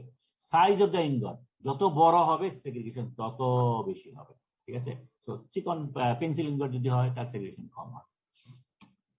ওকে, segregation can be micro segregation or macro segregation. Micro segregation হলো দুইটা ডেনড্রাইটের মাঝখানে segregation যেটা হয়, ডেনড্রাইট যেহেতু ছোট থাকে আমরা জানি, তো তার মাঝখানে segregation যেটা হয় সেটাও খুবই ছোট সাইজ। তো এটাকে বলে মাইক্রো সেগ্রিগেশন। আর ম্যাক্রো সেগ্রিগেশন মানে অনেক বড় জায়গা জুড়ে হচ্ছে, গ্রেনের ভিতরে হচ্ছে বা কয়েকটা গ্রেন মিলে হচ্ছে, ঠিক আছে। এই ধরনের যদি হয় ম্যাক্রো সেগ্রিগেশন, 1 সেন্টিমিটার শুরু করে 1 মিটার ডিস্টেন্স পর্যন্ত হতে পারে সেগ্রিগেশন। এত বড় সেগ্রিগেশন যদি হয় তাহলে they are not possible it is not possible to remove this segregation. ঠিক আছে, ম্যাক্রো সেগ্রিগেশন যেগুলো খুব ছোট রেঞ্জে হয়, আমরা হিট ট্রিটমেন্ট করে এটাকে রিমুভ করতে পারি। হিট ট্রিটমেন্ট করে কি করি, একটু হাই টেম্পারেচারে হিট করলে পরে এই যে কম্পোজিশনাল ডিফারেন্সের কারণে যে সেগ্রিগেশনটা হচ্ছে, অ্যাটম গুলো মুভ করে করে করে সেগ্রিগেশনটাকে এলিমিনেট করতে পারে। So micro segregation is possible to eliminate, macro segregation you cannot. এখানে একটা এক্সাম্পল দেওয়া হয়েছে ইনগটের মধ্যে কি ধরনের সেগ্রিগেশন হয়ে থাকে। স্টিল ইনগটের মধ্যে সাধারণত কমনলি 4 ধরনের আমরা দেখতে পারি। So this is a primary pipe, this secondary pipe, আর এই পাঁচটা এটা okay, this is the positive segregation, common segregation. Pouring যেটা বলেছিলাম, পোরিংটা কি হয়, প্রথমে সলিড পিউরার সলিড ফর্ম করে এবং লাইটার এলিমেন্ট গুলো যদি মেল্টিং পয়েন্ট ভেরি হাই সেগুলো ভিতর দিকে সেগ্রিগেট করতে শুরু করে। তো this is the general form. তার মানে বাইরে থাকে পিউরার সলিড, ভিতরে থাকে less purer solid. This is called normal segregation or positive segregation. তো এই জায়গাটা সেটা। ঠিক আছে, লিকুইডের মধ্যে লাইটার এলিমেন্ট গুলো ভিতরে চলে গেছে, এই আশেপাশে যেটা হচ্ছে মোস্ট পিউরার সলিড গেল। আর যেটা আছে কোন of negative segregation, negative segregation মানে তার উল্টা। ঠিক আছে, এইখানে আছে পিউর মেটাল বেশি, পিউরার সলিড বেশি, বাইরে লেস পিউরার সলিড। এটা কিভাবে হলো, যেখানে নর্মালি ডেনড্রাইট ফর্ম করে, কলামনা ক্রিস্টাল মনে আছে, প্রথম দিকে কলামনা ক্রিস্টাল ফর্ম করে। এখন যদি গ্যাস রিভলিউশন হওয়া শুরু করে, গ্যাস যখন উপর দিকে উঠতে থাকে, গ্যাসগুলো উপর দিকে উঠতে থাকে, অথবা এই যে যখন লিকুইডের মধ্যে যত বেশি সেগ্রিগেশন গুলো যাবে, লো মেল্টিং পয়েন্ট এটা বেড়ে যাবে। লো মেল্টিং পয়েন্ট এলিমেন্ট যদি বেড়ে যায়, তার মেল্টিং পয়েন্ট কমে যায়, আমরা জানি তাই তো। মেল্টিং পয়েন্ট কমে গেলে তখন এটার ডেন্সিটি এটা লাইটার হয়ে যাবে, লাইটার হয়ে গেলে পরে ওই লিকুইডগুলো উপর দিকে উঠতে থাকে। উপর দিকে উঠার সময় এই যে প্রথম যে সলিডটা ফর্ম করেছে, এই সলিড গুলোকে সে ভেঙে চুরে উপর দিকে উঠতে পারে, অথবা একটা চ্যানেল গলে লিকুইডটাকে সলিডটাকে গলায় ফেলতে পারে, গলায় ফেলে উপর দিকে উঠতে থাকে। ঠিক আছে, এই যে চ্যানেল যেটা ফর্ম করে এইটা হলো এ চ্যানেল। ঠিক আছে, যারা উপর দিকে উঠতে থাকে, দেখতে অনেকটা এর মতো। তো এই দুইটা মিলে এ হতে পারে। তো এটাকে আইদার ইনভার্স ভি বলে অথবা এ বলে, A segregate or inverse V segregate, সেটা এইটা। এখন এই উপর দিকে ওঠার সময় এই যে ক্রিস্টাল গুলোকে, ডেনড্রাইট ক্রিস্টাল গুলোকে যে গালিয়ে ফেলে বা ভেঙে ফেলে, তো এই ডেনড্রাইটের আর্ম গুলোকে ভেঙে ভেঙে যখন ওগুলা, তারপর এটা কিসের ডেনড্রাইট, এগুলো পিউর আর সলিডের ডেনড্রাইট। এগুলো তখন ভিতরে ভাসতে ভাসতে ভিতরে যায়, এবং এগুলো যেহেতু পিউর আর সলিড এদের ডেন্সিটি বেশি, এটা তখন আস্তে আস্তে নিচের দিকে নামতে থাকে। নিচের দিকে নেমে নেমে এই যেখানে সব জমতে শুরু করেছে। ঠিক আছে, তো এইটাকে বলে নেগেটিভ সেগ্রিগেশন। কোনের মতো দেখতে বলে কোন of negative segregation. Negative segregation তাহলে কি হচ্ছে, পজিটিভ সেগ্রিগেশন উল্টা। পজিটিভ সেগ্রিগেশন হলো সারফেসে হলো হাই মেল্টিং পয়েন্ট ম্যাটেরিয়াল, ভিতরে হলো লো মেল্টিং পয়েন্ট ম্যাটেরিয়াল। এখানে উল্টা হয়েছে, ভিতরে আছে হাই মেল্টিং পয়েন্ট ম্যাটেরিয়াল, বাইরে আছে low melting point material. So this is the negative segregation. ঠিক আছে, এইখানে একটা ভি সেগ্রিগেশন হচ্ছে, ভির মতো দেখতে। এখানে যেটা হয় সেটা হলো যে এই যাদের ডেন্সিটি বেশি, অথবা এই যে উপর দিকে যারা উপরে উঠে গেল আলটিমেটলি, এগুলো যখন সলিডিফিকেশন হওয়া শুরু করে, ক্রিস্টাল ফর্ম করতে শুরু করে, এগুলো আস্তে আস্তে ভিতর দিকে যেতে থাকে, যেতে থাকে, এবং তখন এরা এই ভি সেগ্রিগেশন ফর্ম করে। তো সলিড ইনগটের মধ্যে সাধারণত এই 4 ধরনের সেগ্রিগেশন অ্যাভেলেবল। একটা হলো প্রাইমারি সেগ্রিগেশন বা sorry positive segregation, A segregation, V segregation and negative segregation. Okay, non metallic ইন্ডিকেশনের কথা বলেছি, এখানে আর আমরা এটা নিয়ে ডিটেইল আলাপ করলাম না। That can be indigenous, exogenous, সেগুলোর কথা আমরা আলাপ করেছি। ওকে, ইনগট ক্র্যাক ফর্ম করতে পারে, ফ্রিকশনের কারণে হতে পারে, এর সাথে ওয়েল্ডিং লেগে গেছে মোল্ডের সাথে, সেটা হতে পারে। ইন্টারনালি ক্র্যাক হতে পারে ডিউ টু থার্মাল স্ট্রেস। ঠিক আছে, এগুলো খুব একটা অসুবিধা না, কারণ ভিতরে যেহেতু ক্র্যাক আছে, সারফেসে যদি এক্সপোজ না হয়, এই ক্র্যাক গুলোর মধ্যে কোনো অক্সাইড ফিল্ম থাকে না, সুতরাং ওয়েল্ডিং করলে ক্র্যাক গুলো আবার জোড়া লেগে যায়। সারফেসে যেগুলো ওপেন থাকে সেগুলোর মধ্যে অক্সাইড আছে, অথবা হাই টেম্পারেচার হিট করলে পরে এরা অক্সিডাইজ হয়ে যায়, তখন এই ক্র্যাক গুলো আর ওয়েল্ডেড হয় না, এরা ডিফেক্ট হিসেবে থেকে থাকে। ঠিক আছে, হেয়ারলাইন ক্র্যাক কিছু ফর্ম করে যদি হাইড্রোজেন থাকে, হাই হাইড্রোজেন স্টিলের মধ্যে হেয়ারলাইন ক্র্যাক ফর্ম করে। এগেন এগুলোর একই অবস্থা, সারফেস ওপেন হলে বিপজ্জনক, ওপেন না হলে কোনো অসুবিধা নেই। Now continuous casting. By the way, তোমাদের অলরেডি মানে আমাদের যে 3টা পার্টের লেকচার ম্যানুয়াল দেওয়ার কথা ছিল, 3rd ম্যানুয়াল অলরেডি দেওয়া হয়ে গেছে। এই কন্টিনিউয়াস কাস্টিং এর উপর একটা ডিটেইল বলে দেওয়া আছে, ইনফরমেশন দেওয়া আছে, তোমরা রেফারেন্স হিসেবে নিও, কিন্তু পরীক্ষার জন্য আমি এই লেকচার ফলো করবে। ঠিক আছে, লেকচারের মধ্যে যে সমস্ত কন্টেন্ট গুলো আছে কেবলমাত্র সেগুলো ইউজ করবে, but book you can have for your study, আরো কিছু জানার জন্য, যেহেতু এখানে অতিরিক্ত কিছু দেওয়া আছে। ওকে, সো কন্টিনিউয়াস কাস্টিং যেটা মেইনলি নাওডে মডার্ন স্টিল মিলগুলো ইউজ করে, ঠিক আছে, সেখানে ল্যাডেলটা একটা ইন্টারমিডিয়েট রিজার্ভারের উপরে নেওয়া হয়। সো যেটাকে বলে টুনডিশ, সেই টুনডিশের মধ্যে লিকুইডটা ঢালা হয়। টুনডিশ থেকে এটা একটা মোল্ডের ভিতরে ঢালা হয়। মোল্ডটা 2 এনডি ওপেন, উপরেও ওপেন নিচেও ওপেন, ঠিক আছে। এবং সাধারণত এখানে একটা ডামি বার থাকে, এটা একটা টুকরা দিয়ে এটা বন্ধ করে দেওয়া থাকে। তারপরে যখন ঢালা হলো, সাফিসিয়েন্ট হাইট জেনারেট করলো, একটা সাফিসিয়েন্ট সলিড স্কিন ফর্ম করেছে যাতে করে স্কিনটা ভিতরে লিকুইডকে কন্টেইন করতে পারবে মনে হয়, তখন এটাকে আস্তে আস্তে নিচের দিকে নামিয়ে দেওয়া হয়। নিচের দিকে নামতে থাকে, লিকুইডের উপরে কন্টিনিউয়াসলি পড়ছেই। সো এই লিকুইড সারাউন্ডেড বাই একটা সলিড স্কিন, এটাও আস্তে আস্তে নিচের দিকে নামতে থাকে। ভিতরে সলিড লিকুইড এখনো আছে এবং কিছু দূর যাওয়ার পরে আলটিমেটলি ভিতরে থেকেই যায়, এক পর্যায়ে যায় এটা ফুললি সলিডিফাইড হয়ে যায়। এবং এই এতদূর পর্যন্ত এই পুরো জায়গাটাকে বলে মেটালার্জিক্যাল লেন্থ, মানে যে জায়গাটার মধ্যে এখনো লিকুইড আছে, ঠিক আছে। তো এটা পড়তে থাকে, যেহেতু এখনো সলিড হয় নাই, সুতরাং সলিডিফিকেশনের প্রপার ব্যবস্থা থাকতে হয়। সেকেন্ডারি কুলিং করা হয় বাই ইউজিং লিকুইড স্প্রে, তার মানে পানি এখানে স্প্রে করা হয়।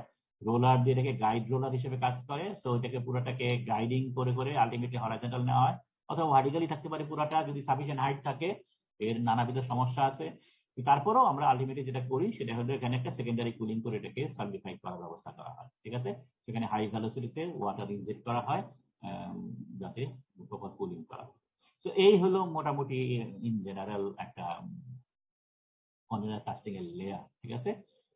ইনগট কাস্টিং এর অনেক ডিসঅ্যাডভান্টেজ আছে, যার কারণেই কন্টিনিউয়াস কাস্টিংটা ডেভেলপ করা হয়েছে। ডিসঅ্যাডভান্টেজের মধ্যে বলতেছি যেমন ইনগট কাস্টিং যদি করো, প্রচুর ইনগট লাগে, ঠিক আছে, এবং এই ইনগট গুলা very costly, large size ingot গুলা লাগে।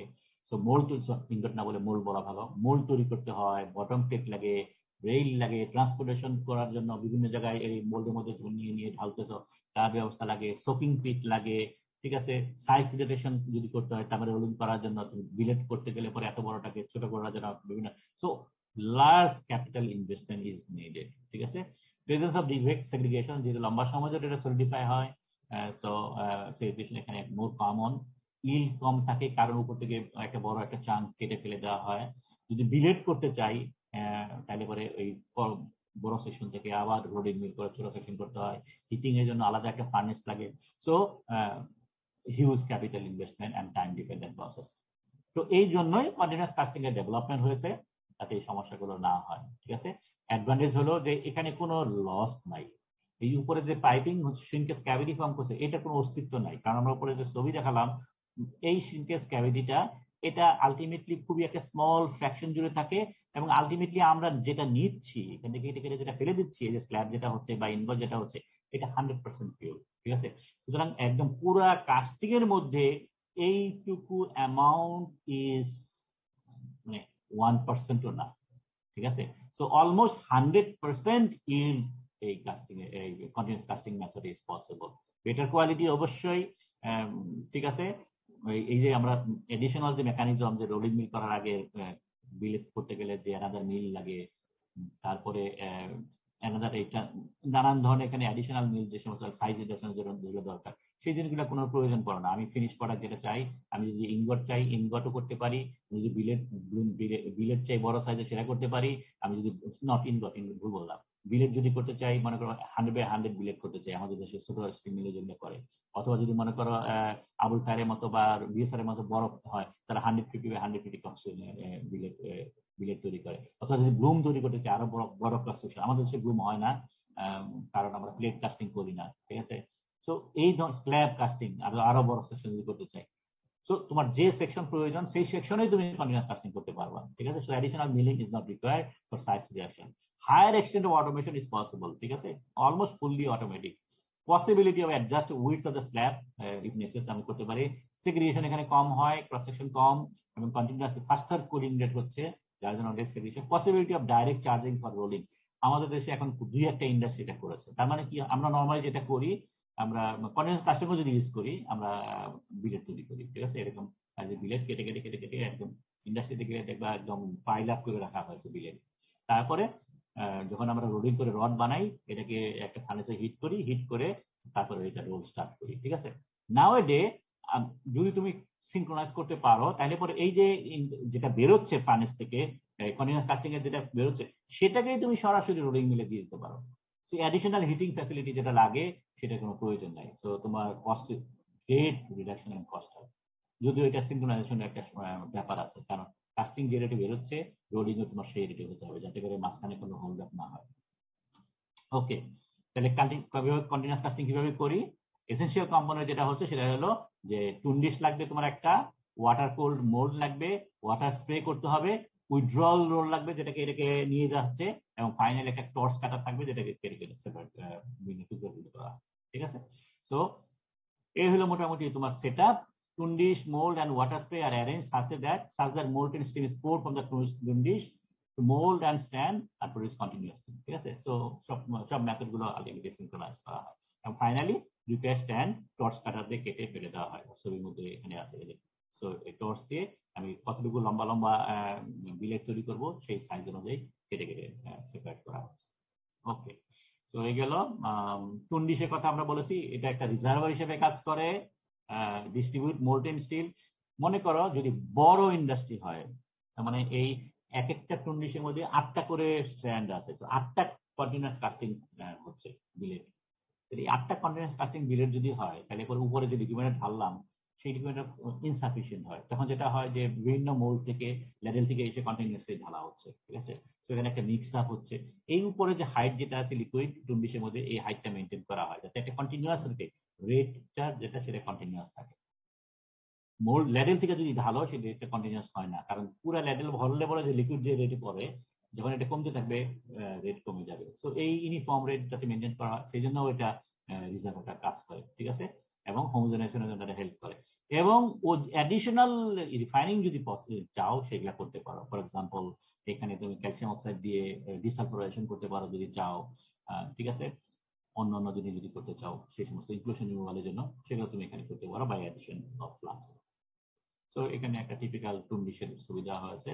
সো ডেল থেকে একটা নাম কি, নামটা হলো শ্রাউড সাবমার্জ, তার মানে এখানে টুন ডিশের ভিতরে সাবমার্জ করা থাকে, যার ফলে এখানে কোনো অক্সাইডের সাথে কোনো কন্টামিনেশন হয় না, এবং এটা একটা পাইপের মাধ্যমে এর ভিতর দিয়ে লিকুইড মেটেরিয়াল পড়তে থাকে, ঠিক আছে।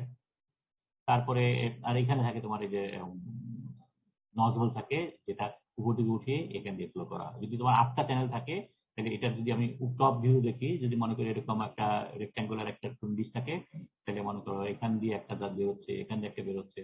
এরকম ভাবে আমরা যদি 8টা করতে চাই, অথবা লাইন ধরে 8টা, এখানে একটা এখানে একটা, এইভাবে আমরা। সো 8টা স্টপার থাকে, 8টা স্টপার দিয়ে লিকুইড ফ্লো করতেছে সেজন্য।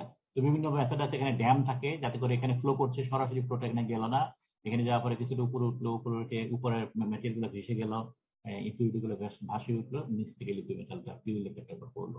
তো এই ধরনের বিভিন্ন ধরনের অ্যারেঞ্জমেন্ট আছে ল্যাডেলের মধ্যে থাকে, ঠিক আছে। ল্যাডেল ইউজুয়ালি 40 থেকে 50 হিট নিতে পারে, তারপরে এটাকে ড্যামেজ হয়ে যায়, সরিয়ে ফেলা হয়, ঠিক আছে। ওকে, মোল্ড যেটা থাকে সেটা হলো একটা কপারের তৈরি বা কপার অ্যালয়ের তৈরি মোল্ড,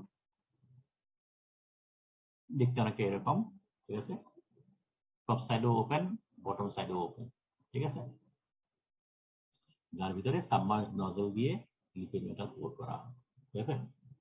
কাস্টিং পাউডার মোল্ডের মধ্যে ঢালা হয়, ল্যাডেলের মধ্যে ঢালা হয়, যাতে করে এই যে লিকুইড মেটাল এখানে ফ্লো করে। আমরা একটু পরে ছবি দেখবো। এই এর ভিতর দিয়ে এই ফ্লাক্স গুলো কিছুটা নিচে চলে যায়, যার ফলে এটা রুব্লিকেশন হিসেবে কাজ করে, ঠিক আছে। হাইট অফ দ্য মোল্ড তুমি এটা তোমার ডিপেন্ড করে তুমি কাস্টিং প্রসেসটা কিভাবে কন্ট্রোল করছো, সলিডিফিকেশন কিভাবে কন্ট্রোল করতে চাও, ঠিক আছে। সলিডিফিকেশন বিগিনস, যে মিনিসকাস আছে, মিনিসকাস মানে হলো লিকুইড লেভেল, সেখান থেকে আলটিমেটলি সলিডিফিকেশন শুরু হয়। একটা ছবি যদি দেখি, তো এটাকে সরিয়ে দিই। তো এই ধরনের একটা পিকচার। তো এইটা হলো মোল্ড, ঠিক আছে। এই পাশটা দেখানো হয় নাই। তো এই পুরাটা একটা মোল্ড, মোল্ডের মধ্যে ঢালা হচ্ছে, উপরে ফ্লাক্সিং পাউডার দিয়ে এটাকে প্রোটেক্ট করা হচ্ছে। এটা হলো তোমার এই যে শাওয়ারের মাধ্যমে লিকুইড পোর করা হচ্ছে, এখানে ছিদ্র থাকে নজলের, এখান থেকে লিকুইড যাচ্ছে, ফ্লাক্সিং গুলো এটা গলে যেয়ে নিয়ে এইখানে আলটিমেটলি পড়ে যায়, যার ফলে এটা একটা লুব্রিকেশন হিসেবে কাজ করে। মেটাল সলিড হওয়া শুরু হচ্ছে, এখান থেকে সলিউশন শুরু হয়, এবং এই মোল্ডটাকে অসিলেট করা হয়। ঠিক আছে, অসিলেট করা হয়। অসিলেট করার 1 নম্বর উদ্দেশ্য হলো যাতে করে মোল্ডের সাথে লেগে না যায় এবং যে ক্রিস্টাল যেটা ফর্ম করে সেই ক্রিস্টালগুলো যাতে হোমোজেনিয়াস হয়। সো ফ্লাক্সিং ইনগ্রেডিয়েন্ট যেটা আছে যেটা depending on the composition, calcium oxide mainly, যেহেতু ক্যালসিয়াম অক্সাইড বেসিসিটি একটা রাখে এবং এটা সালফার রিমুভালের জন্য হেল্প করে। So that is important. ঠিক আছে, cross section of the mould depend করে কি ধরনের কাস্টিং করতে চাও তার উপরে। নানাবিধ ক্রস সেকশন আছে, এখানে ওভারঅল একটা সেটা দেখানো হচ্ছে। তো এটা হলো তোমার মোল্ড। এখান দিয়ে সাবমার্জড এন্ট্রি নজল দিয়ে লিকুইড মেটাল পোর করা হলো। ঠিক আছে, তার মানে উপরে আছে হলো তোমার এটা টুন্ডিসটা আছে, টুন্ডিস থেকে লিকুইড মেটাল পোর করতেছে। সো এই নজলটা হলো এই নজলটা এবং এটা এই মোল্ডের ভিতরে পড়তেছে। So this is the mould. এবং এই নিচে যেটা আছে সেটা হলো যে গাইড রোল, সাপোর্ট রোল যেটা আছে, সাপোর্ট রোল দিয়ে লিকুইডের মানে বাইরের দিকে একটা সলিড স্কিন ফর্ম করেছে। এই সলিড স্কিন, সেই স্কিনটার ভিতর দিয়ে লিকুইড মেটাল এখানে ফ্লো করতেছে। ঠিক আছে, সারফেসটা ইউজুয়ালি আনইভেন থাকে ইনিশিয়ালি, যেহেতু এরা সফট এবং এখানে রোল দিয়ে সাপোর্ট করা হচ্ছে। সো রোলের মার্ক এখানে থাকে, পরবর্তী পর্যায়ে এটা আলটিমেটলি ভ্যানিশ হয়ে যায়। Okay, secondary cooling essential because ultimately solution complete করতে হবে, তাই তো। সো সলিডিফিকেশন কমপ্লিট করার জন্য হাই ভেলোসিটিতে ওয়াটার স্ট্রিম করা হয়। ওয়াটার স্ট্রিম দুই ভাবে হতে পারে, একটা হলো দুইটা আলাদা আলাদা হতে পারে। সো এখান দিয়ে লিকুইড মেটাল যাচ্ছে, আরেকটা স্ট্রিম দিয়ে যাচ্ছে। অথবা এমন হতে পারে যে ফ্লো এমন ভাবে দেওয়া হচ্ছে একটা ফ্লো আরেকটা ফ্লো মধ্যে ওভারল্যাপ করছে। ঠিক আছে, আমরা যে ছবি আঁকি, তো এরকম দিয়ে জুড়ে যাচ্ছে, সেটা মনে করো ফ্লো এরকম হচ্ছে। আরেকটা দূরে থাকলে পরে সেটা ফ্লো এরকম হচ্ছে। অথবা হতে পারে একটা দিয়ে যে ফ্লো করতেছে সেই ফ্লোটা যদি এরকম হয়, আরেকটা ফ্লো যেটা হচ্ছে সেই ফ্লোটা এটাকে ওভারল্যাপ করছে, যাতে করে কন্টিনিউয়াসলি এই স্ট্র্যান্ডটা পুরোটা জায়গা জুড়ে করে দিচ্ছে। দুইভাবে এটা অ্যারেঞ্জমেন্ট করা যেতে পারে। সো ওয়াটার কি রেটে দিচ্ছি তার উপর ডিপেন্ড করছে। ওয়াটার যে হাই ভেলোসিটি দেওয়া হয় যেটা, সে ড্রপলেট আকারে যায়, সেই ড্রপলেটের সাইজ কেমন হবে তার উপর ডিপেন্ড করছে। ভেলোসিটি কোন ভেলোসিটিতে হিট করছে সেটা একটা মোস্ট ইম্পর্টেন্ট, বিকজ আমরা যে লিকুইড মেটালটা যে স্ট্র্যান্ডটা যাচ্ছে কাস্টিং এর থেকে, ওটাকে স্ট্র্যান্ড বলে বা ইনগট বলি, যে সরি বিলেট যাই বলি না কেন, তার টেম্পারেচার হলো স্টিম মেকিং টেম্পারেচারে এখনো কাছাকাছি, মনে করো 1500 ডিগ্রি বা 1400 ডিগ্রির কাছাকাছি সারফেসে। এখন ওয়াটার আমরা জানি 100 ডিগ্রিতে বয়েল করে, সুতরাং এটা একটা মানে টাচ করা মাত্রই এটা ব্যবহার করে। এবং যখন এটা এভাপোরেট করে, তার মানে স্ট্যান্ডের চারিদিকে একটা সরি হয়ে গেল,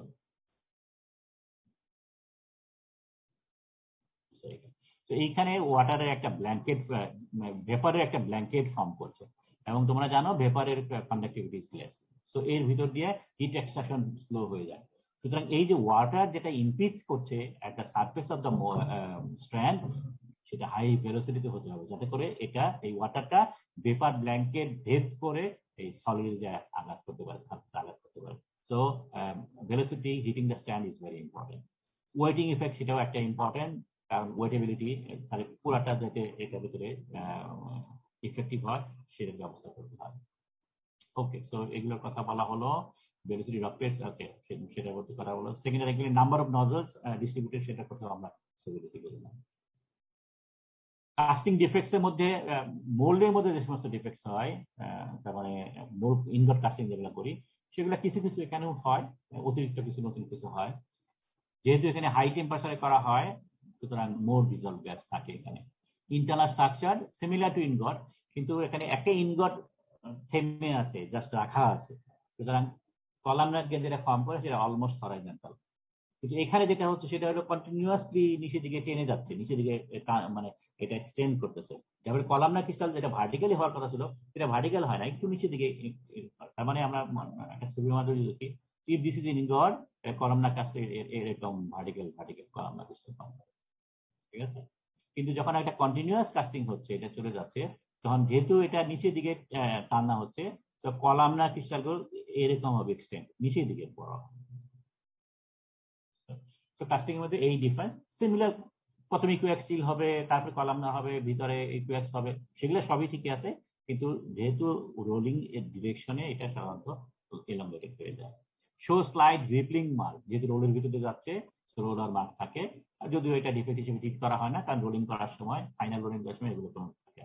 সারফেস ক্র্যাক ফর্ম করে বিভিন্ন ধরনের mould corner radius, abrupt bend, non uniform cooling, too high casting temperature, too fast স্টেমিং যদি হয়, surface finish of the roll যদি ঠিক মতো না থাকে, তো এই সমস্ত কারণে বিভিন্ন ধরনের সারফেস ক্র্যাক ফর্ম করে। ইন্টারনাল ক্র্যাক সাধারণত স্ট্রেসের কারণে হয়ে থাকে। So to rapid cooling, high sulphur content যদি থাকে, যেহেতু মানে আয়রন সালফার যদি ফর্ম করে সেগুলো লো মেল্টিং পয়েন্ট, সেগুলো ক্র্যাক জেনারেট করে। লিকুইড সেন্টার, আমরা ভিতরে লিকুইডটা এখনো সাফিসিয়েন্ট আছে, যে আমরা অলরেডি টানা শুরু করে দিয়েছি, সুতরাং ডিফারেন্সিয়াল কন্ট্রাকশনের কারণে এটা হতে পারে। হাইড্রোজেন পরোসিটি যদি থাকে তাহলে সেখান থেকে ক্র্যাক ইনিশিয়েট করতে পারে। সেন্ট্রাল পরোসিটি যদি সেকেন্ডারি করিং ঠিক মতো না হয় তাহলে পরোসিটি ভিতরে থেকে যেতে পারে। ব্যাড শেপ বিভিন্ন কারণ হতে পারে ডিস্ট্রাকশন যায়, এন্ড লিকুইড ব্রেকআপও হয়ে যেতে পারে। তাহলে তুমি একটা থিক সলিড স্কিন যেটা লিকুইড মেটাল ভিতরে লিকুইডকে হোল্ড করতে পারে, সেটা করার আগেই তুমি টানা শুরু করেছো, যার ফলে এই সলিড স্কিনটা গলে যায়, লিকুইড মেটাল বেরিয়ে যায়। সো এটাকে বলে লিকুইড ব্রেকআউট, সেটাও হতে পারে। বিভিন্ন ধরনের ডেভেলপমেন্ট হয়। আমরা কন্টিনিউয়াস কাস্টিং আমরা বলছিলাম সাধারণত আমরা এই ধরনের দেখি, এমন একটা স্ট্র্যান্ড সেটা গ্র্যাজুয়ালি এটাকে বেন্ড করে হরিজন্টাল করে দেওয়া হয়েছে। ইনিশিয়ালি এই ভার্টিক্যাল তৈরি করা হতো, ঠিক আছে। এদের জন্য আমার আইদার লম্বা একটা লাগবে, কাস্টিং শপ লাগবে, অথবা যদি লম্বা যদি না থাকে তাহলে এবারে মাটির মধ্যে অনেক দূর পর্যন্ত পিট তৈরি করতে হবে, এবং যেহেতু ভেরি হাই হাইট থাকে যার ফলে hydrostatic pressure is very high, ঠিক আছে। তো এই ধরনের কারণে এটা হাইটটা কমানোর জন্য বিভিন্ন ধরনের টেকনোলজি ডেভেলপ করা হয়েছে। তো প্রথম দিকে কিছু দূর নেওয়ার পর এটাকে জাস্ট বেন্ড করা হয়েছে, তারপরে গ্র্যাজুয়াল বেন্ড করা হয়েছে, তারপরে আরো গ্র্যাজুয়াল বেন্ড করে একদম খুব ইমিডিয়েটলি স্ট্রেটিং করা হয়েছে। আর এটার মধ্যে আছে জাস্ট, তারপরে এখানে দুইটা পার্ট যদি হয়, একটা হলো তোমার মানে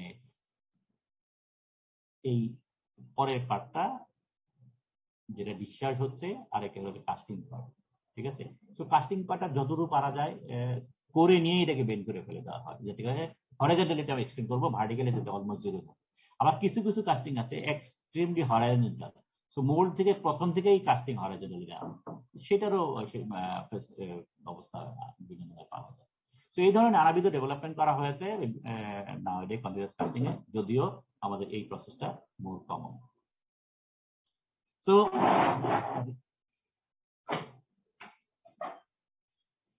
So, congratulations, আমাদের শেষ হয়ে গেল এখানেই, আমরা শেষ করি।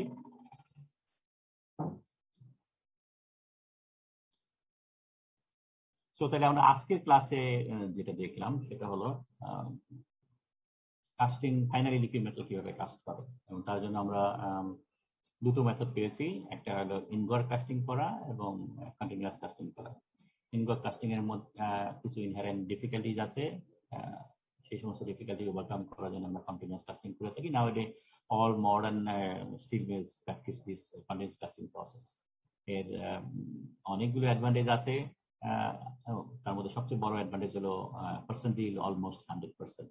ডিফেক্টস ইনডোর কাস্টিং যেগুলো আছে লার্জলি মিনিমাইজ করা যায়, এবং ক্যাপিটাল ইনভেস্টমেন্ট অনেক কম, সেটা একটা বড় কথা।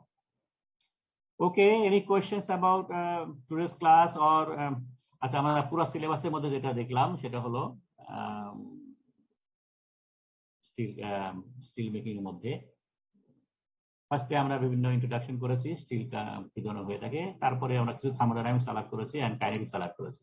থার্মোডাইনামিক্স এর মধ্যে ছিল বেসিক্যালি কেমিক্যাল রিঅ্যাকশন গুলো কোন ধরনের রিঅ্যাকশন হয়, সালফার রিমুভাল, ফসফরাস রিমুভাল, তাদের বিভিন্ন ধরনের কন্ডিশনস কি আছে সেগুলো আলাপ করা, এবং কাইনেটিক্স এর মধ্যে এই রিঅ্যাকশন গুলোর জন্য কি ধরনের মেকানিজম, কি ধরনের কন্ডিশনস গুলো আছে স্পিড আপ করার জন্য কিছু অঙ্ক করেছি আমরা কাইনেটিক্স এর, সেগুলো আছে।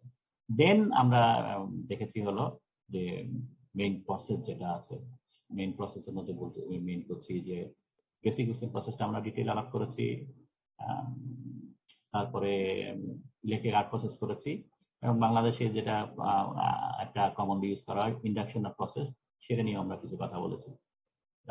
তারপরে সেকেন্ডারি মেট্রোলজি আমরা দেখেছি, যেখানে ডিগ্যাসিং কিভাবে করে, তারপরে ডিসালফারেশন বা এই সমস্ত জিনিসগুলো, এবং ফাইনালি ইনক্লুশনস কিভাবে রিমুভ করে, কত ধরনের ইনক্লুশন আছে, কিভাবে রিমুভ করা যায়, সেগুলো নিয়ে আলাপ করেছি। আর লাস্টলি আমরা দেখলাম আজকে কাস্টিং, কিভাবে কাস্টিং করে, দুই ধরনের প্রোডাক্ট কিভাবে ফর্ম করে সেটা ব্যাপারে। তো এই হলো আমাদের টোটাল সিলেবাস। এই সিলেবাসের জন্য আমরা তোমাদের অলরেডি 3টা মডিউলে বই পুস্তক দিয়েছি। বই পুস্তক যেহেতু করা হয়েছে, সুতরাং সেখানে কিছু এক্সেস কথাবার্তা আছে যেটা তোমাদের রেফারেন্স হিসেবে কাজে লাগবে। সাধারণত আমার লেকচার ফলো করবা, মানে প্রেজেন্টেশন ফলো করবা হলো কন্টেন্ট দেখার জন্য।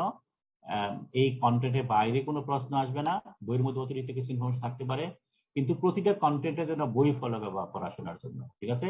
যে কন্টেন্টটা লেকচার নোটে আছে সেটা অবশ্যই সিলেবাসের পার্ট, এবং এটা বোঝার জন্য বই ফলো করবে।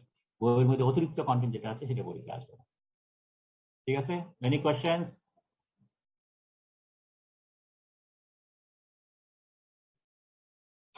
ওকে, যদি কোনো কোশ্চেন না থাকে তাহলে পরে আজকে শেষ করি।